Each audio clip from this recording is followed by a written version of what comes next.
আমাদের আকাশ এখনো কালো মেঘ মুক্ত হয়নি।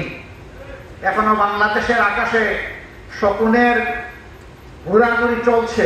সাংবাদিকদেরকে হত্যা করা হয়েছে। সামান্য একটি স্ট্যাটাস অথবা একটি রিপোর্ট ছাপার অভিযোগে তাদেরকে টেনে হেসড়ে জেলে নেওয়া হয়েছে। যাদের বিবেককে কারাবন্দী করা হয়েছে। খুনি অফিসার বলতেছে, স্যার একটাকে গুলি করি সেই পড়ে আরেকজন সরে না স্যার।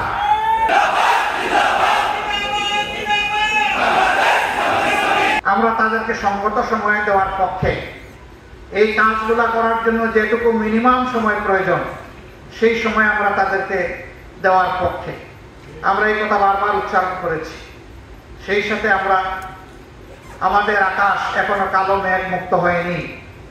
এখনো বাংলাদেশের আকাশে শকুনের ঘোরাঘুরি চলছে। এই ব্যাপারে আমরা যেন আত্মতৃপ্তিতে না ভুগি যে আমরা বোধহয় পরিপূর্ণ সফলতা বা বিজয় পেয়ে গিয়েছি। বাংলাদেশের মানুষকে হয়তো আরো অনেক ত্যাগ স্বীকার করতে হবে। আল্লাহ তাআলার কাছে দোয়া করি সকল ত্যাগের বিনিময়ে আমাদের দেশটাকে যেন আল্লাহ তাআলা পরিচ্ছন্ন করে দেন।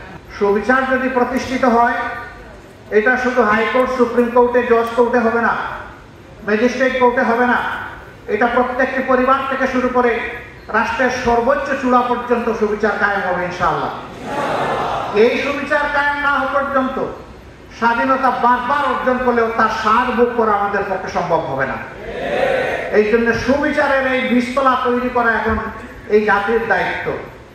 যারা এখন সরকার পরিচালনায় আছেন, আমরা যারা রাজনীতির মাঠে আছি, আপনারা যারা বিভিন্ন পেশায় নিয়োজিত আছেন, এই জায়গাটা তৈরি করা এখন সমন্বিতভাবে আমাদের সকলের দায়িত্ব।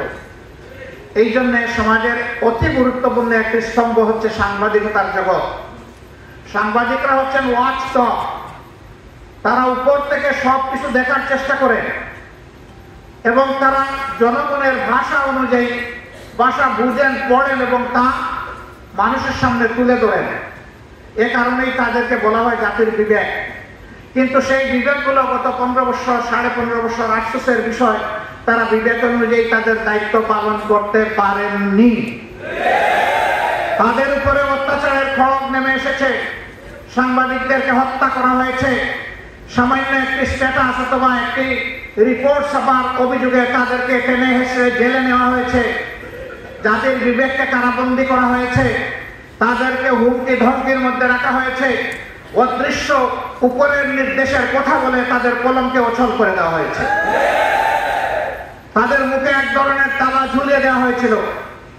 5 তারিখের পর থেকে হাতের কলম মুক্ত হয়েছে, মুখের তালাও সরে গিয়েছে। আমরা চাই যে এটা যেন এই মুক্তি এবং তালা সরে যাওয়া এটা যেন চিরদিনের জন্য হয়। যারা বেঁচে আছে আল্লাহ তাআলা তাদেরকে সুস্থতার নিয়ামত দান করুন। তোমাদের প্রতি আমাদের অনুরোধ, তোমাদের নিজেদেরকে গড়তে হবে, শিক্ষা প্রতিষ্ঠানে ফিরে যেতে হবে এবং আগামী দিনের কারিগর হিসাবে নিজেকে প্রস্তুত করতে হবে।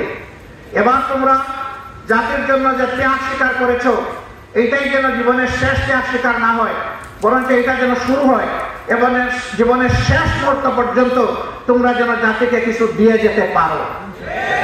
আমরা এইরকম একটি উজ্জ্বল, সম্ভাবনাময়, অত্যন্ত দক্ষ, চরিত্রবান, আল্লাহভীরু একটি যুব সমাজ আগামী দিনে কামনা করি।